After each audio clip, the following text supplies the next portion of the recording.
Brekkukotsannál, 39. kapítuli. Búðarskemmtun. Kvöld. Haustið minnir á sig. Við heyrum vindinn berja leiðin. Það slagviður í ræmfhænginu. Ég er á eigri partinn og staldra við krossliðið okkar í rigningunni og legg við eyrun annað kastið, hvort ég heyr ekki fótatak, eins og ég ætti von á einhverjum. Því þessi höfðu verið kveðju orð hans við mig í morgun. Vertu kjur heima hjá þér, svo þú finnist ef kallað verður á þig. En það er enginn á ferli. Í hæsta lagi maður og maður að flýta sér suður á Grímsstaðaholt. Þangað til stúlkan kemur loks hlaupandi. Hún nemur staðar fyrir utan krossliðið í regninu og nefnir nafn mitt. Mér hafði því meiran boðið í grun að einhvern veginn svona myndi fara. Hann syngur ekki, sagði hún. Jæja, sagði ég. Hann er farinn af hótelinu og ég er búin að leita í hinum staðnum. Ætli hann sé ekki kominn á stað til útlanda eins og vantar. Datt ykkur annað í hug, sagði ég. Ég er kominn til að biðja þig að bjarga þessu við, sagði hún. Salurinn er fullur, ritstjórinn hefur haldið ræðu, lúðrasveitin spilað þrisvar, Madama Strubenholz er búin með rapsódíuna eftir list og loddarinn hefur tvítekið númerið sitt og var að byrja í þriðja sinn. Nú verður þú að koma og syngja. Ég kann ekki að syngja, sagði ég. Það vita allir þú kanta, komdu bara, sagði hún. Nei, sagði ég. Langar þig að gera hann pabba minna alla í bænum, sagði hún. Hvað var þar mig hann pabba þinn, sagði ég. Ég trúi því ekki, fyrir ég tek á að þú sért vondur maður, Álfgrímur, sagði stúlkan og fór að brenna músum. Ég sé ekki hverju pabbi þinn væri bættari þó ég gerði mig að allægi fyrir almenningi, sagði ég. Hún Madama Strubenholz hefur marg sagt okkur að þú kunnir að syngja, sagði stúlkan. Ég hugsa að jafnvel vanur söngvari myndi ekki láta sér dett í hug að syngja óundirbúinn. Fyrirvaralaust eins og hann stendur, sagði ég. Ég veit að þið, Madama Strubenholz, hafið æft saman úr þýskri nótnabók, sagði hún, og þú getur farið í listamannsbúningin loddarans. Það kemur ekki til mála, sagði ég. Ekki einu sinni fyrir hann Garðar Hólm frænda þinn, sagði hún. Ætli hann hefði ekki sungið sjálfur, sagði ég, ef honum hefði þótt þess þörf. Langar þig þá ekki að pabbi komist í þakkarskuld við þig, skuld sem hann gleymi aldrei upp frá þessu kvöldi, sagði hún. Og ætli hann pabbi þinn viti ekki hvað hann sjálfur syngur, sagði ég. Ég á bágt með að trúa að hann verði fyrir miklum vonbrigðum út á hann Garðari. Svo þetta eru þá taugarnar sem þú hefur til mín, sagði stúlkan. Læt ég vera þó þú viljir ekkert gera fyrir hann pabba, en ég sé þú ert líka reiðubúin að sparka mér. Svona maður varstu þá. Glepur mig þar sem þú finnur mig skælandi nótt, teygir mig frá manninum sem ég elska, svo hann fyrir burt og kemur aldrei aftur. og gerir mig að verstu druslu í bænum.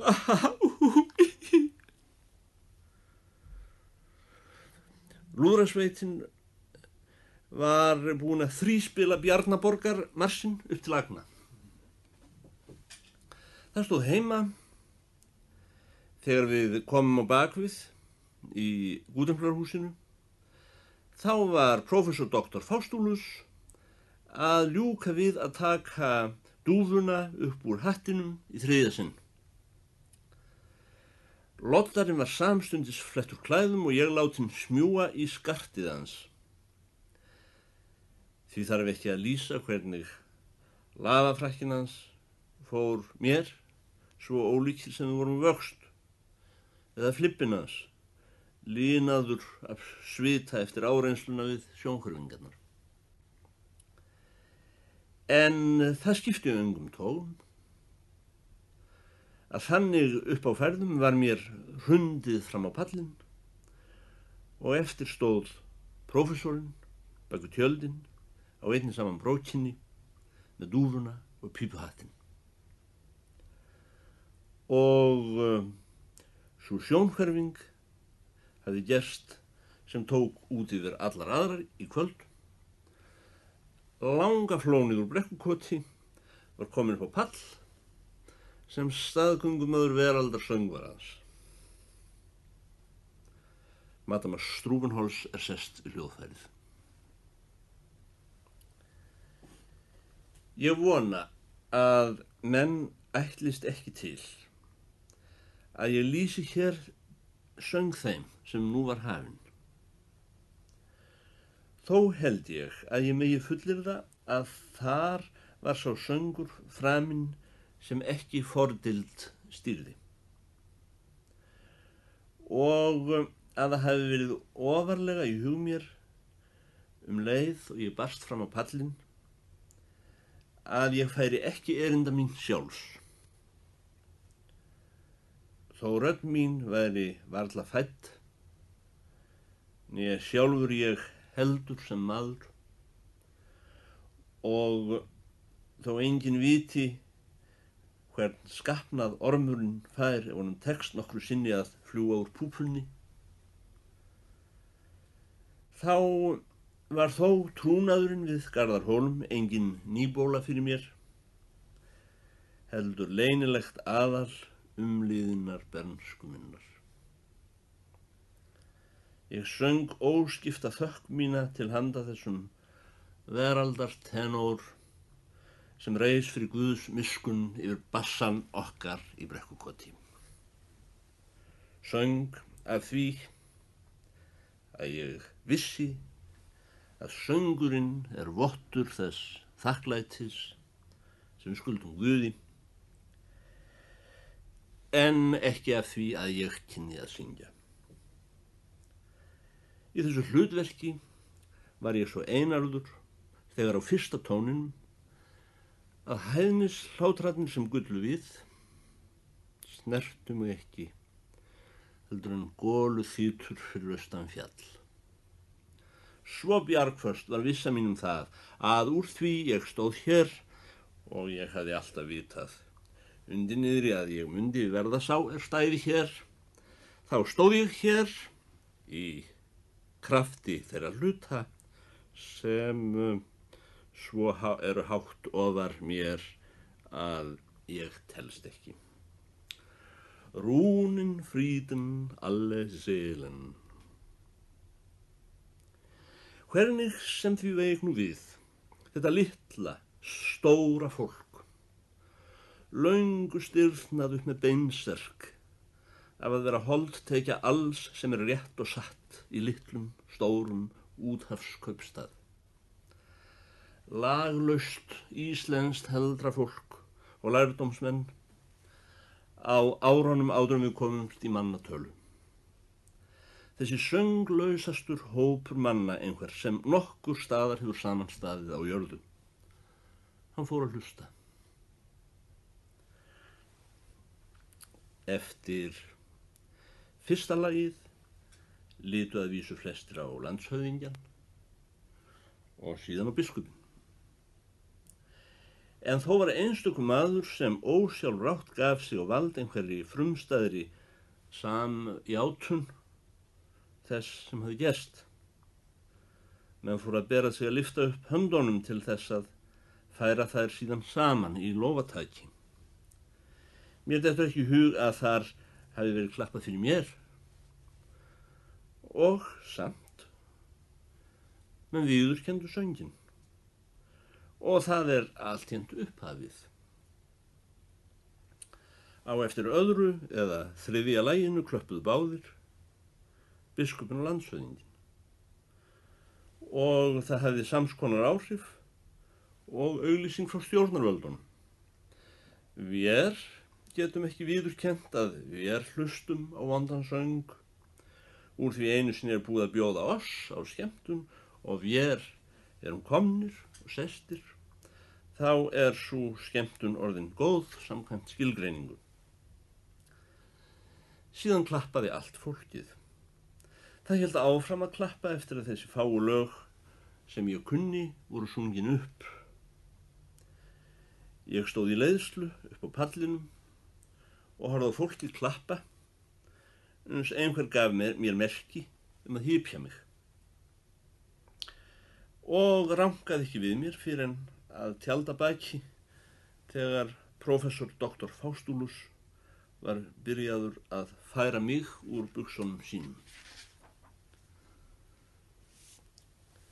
Kvöldið var enn ekki á enda, sem ég stend þar, dasaður, utar við vegg. Veit ég ekki fyrr til en einhver úr þjónustuliði Guðmundsens búðar víkur sér að mér, með þeim skilaboðum að ég sé beðinn að koma við á skrifstofu búðarinnar þegar ég fari heim. Guðmundsens búð var upplýst hátt og lágt. Tveir undirbúðarmenn stóðu niðri og horfðu á mig með svip hofmarskálka, leið og þeir létu mig inn í miðbúðina. Þeir lyftu fyrir mér hleranum í disknum og fylgdu mér nátt auðar vistarverur bókaranna að dyrum þar sem hið dularfulla orðs comptoir var letrað á hurðina.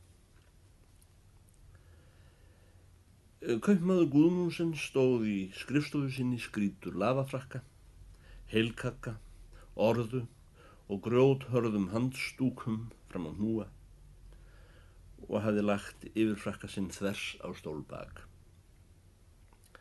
Hann var að kveikja sér í vindli. Þetta var allt annað gerfi en í veislunni í fyrrakvöld. Hann dró niður munnvíkinn undir reykingunum og setti í brúnirnar. Í rjóðar kinnarnar var kominn þurrkur eins og stundum verður í bústnum andlitum meykkellinga. Góðan dag og gerið svo vel að fá þér sætistund, Hansen, sagði hann, á dönsku. Hann nefndi ekki að sýna lærdóm sinn í merkilegri tungum að þessu sinni. Sjálfur settist hann ekki. Á dauða mínum átti ég vonin ekki þessu, sagði hann, þegar ég var sestur. Með leyfi, hverjum voru þér að bjarga? Engum, sagði ég. Hún litla kom til mín. Með leyfi að spyrja, haldið þér að ég sé eitthvað fífl eða hvað? Haldið þér að ég hef ekki vitað að Georg Hansson myndi skrópa? Ég stumraði því upp að Garðar hefði hlotið að vera eitthvað meir en lítið vant við látin og því hann kom ekki. Vant við látin? Hefði kaupmaður Guðmundsen upp eftir mér. Að hverjum eru þér að draga dár með leyfi, stúdent Hansen? Hvar eiga þessi látalæti við? Þér, kaupmaður, sem þekkið Garðar Hólm svo vel, sagði ég, datt yður í hug að hann mundi nokkru sinni fara upp á pallinn í kvöld, að sjálfum sér óviljuðum. Auðvitað ekki, sagði kaupmaður Guðmundsson.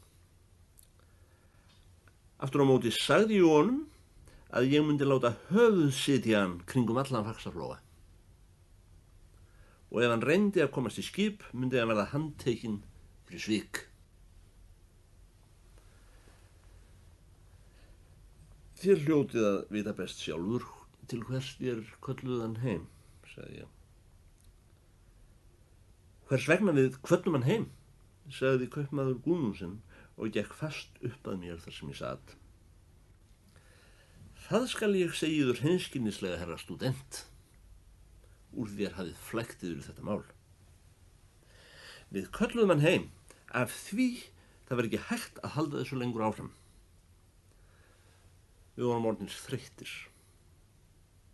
Hann var hlaupinn frá dönsku kellingunni sem hefur haldið honum uppi síðasta áratuginn og vasapenningarnir sem hann fékk mánaðarlega pósthúsið hér frá honum Jóni gamla sérvítringi af Skaga sem passar eyrarkamrana. Þeir hrukku auðvitað ekki fyrir lífsuppeldi handa honum. Til að bæta gráu og ná svart þóttist dóttir mín vera heitbundin honum. Með öðrum orðum, það var að koma upp mann. Og þess vegna sendum við eftir honum kæri landi. Ég leyfi mér að bera á móti því að ég hefi reynt að flækja mér í þetta mál, sagði ég. Ég var honum reyndar lítilsháttar til aðstóðar þessa daga sem hann var hér. En það var eftir tilmælum frá búðinni. Ekkert var fjær mér en skipta mér af þessari skemmtun. Mér var ekki boðið. Ég keypti mig ekki einu sinni inn.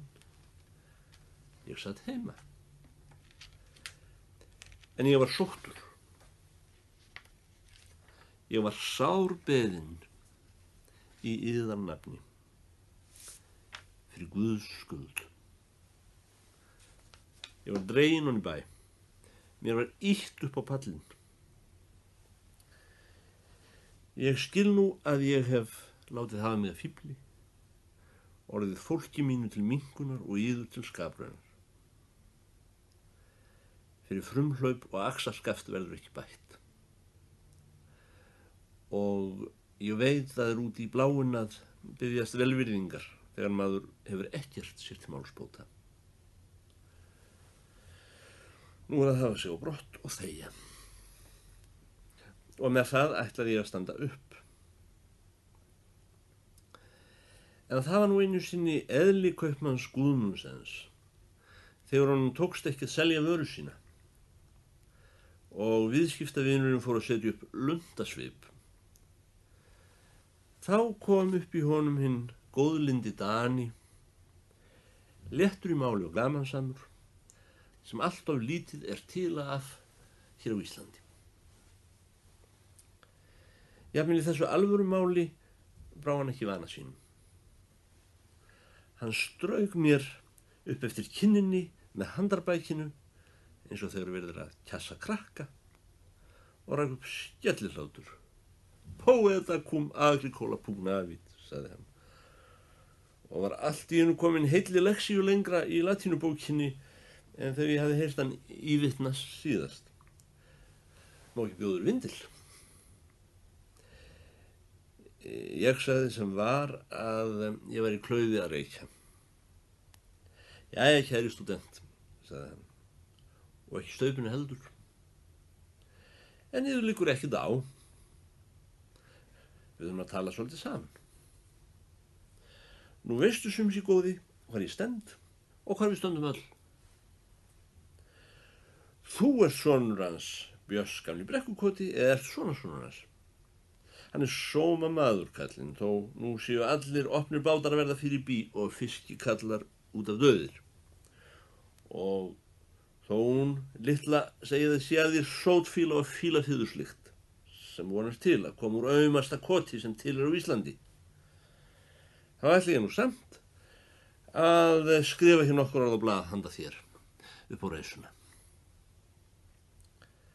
Hann settist niður og skrifaði eitthvað á miða, braut saman, lagði í umslag og fékk mér. Gerðu svo vel, sagði hann. Nú verð ég að fara að sinna gestum mínum, konungsráðherra og því fólki og verðið sælir. Amma mín sat við hlóðirnar með prjónana sína, seint á vöku, meðan brauðið hennar góða var í seiðslu. Ég kunni ekki við að hafa orð á því við hana sem til tíðinda hefði borið kvöldið, en lét sitja við að tala veðrið. Og já, sumarstormarnir, sagði hún, þeir eru nú fljótir að líða hjá. Þá tók ég upp bréfið frá Guðmundsen og sagði henni efni þess. En það var á þá leið að Guðmundsens búð skuldbatt sig til þess að kosta mig til náms í söngskólum utanlands í 5 ár. Nú þykir mér stungin tólg, sagði amma mín, en ekki hætti hún að prjóna. Þetta er sjálfsagt besti maður. Auktu nú leti mína grímur minn og taktu meisinn það nafna og sagtu mér nokkrar móflögur út í hlaða. Þegar ég var komin inn aftur með móinn, þakti hún glóðina vandlega með flögunum. Síðan fór hún að prjóna aftur. Eftir góða stund segir hún: Ekki veit ég nú hvernig hann Björn hér kann að taka í þetta. Það er af peningunum hans Guðmundsens að segja að þeir hafa ekki gilt hjá okkur hingað til. Auk þess hefði ég haldið að það væri svipuðu máli að gegna söng og sagt hefur verið skáldskap hér á Íslandi. Ég yrki mér til hugarhægðar en hvorki mér til lofsnifræðar. Hvernig fór ekki fyrir honum Gorg litla hennar Kristínar aumingjans sem hefði getið orðið hringjari eftir hans stjúpa sinn. Hann lenti í ferðalögum og klukkan komst í hendurnar á öðru fólki.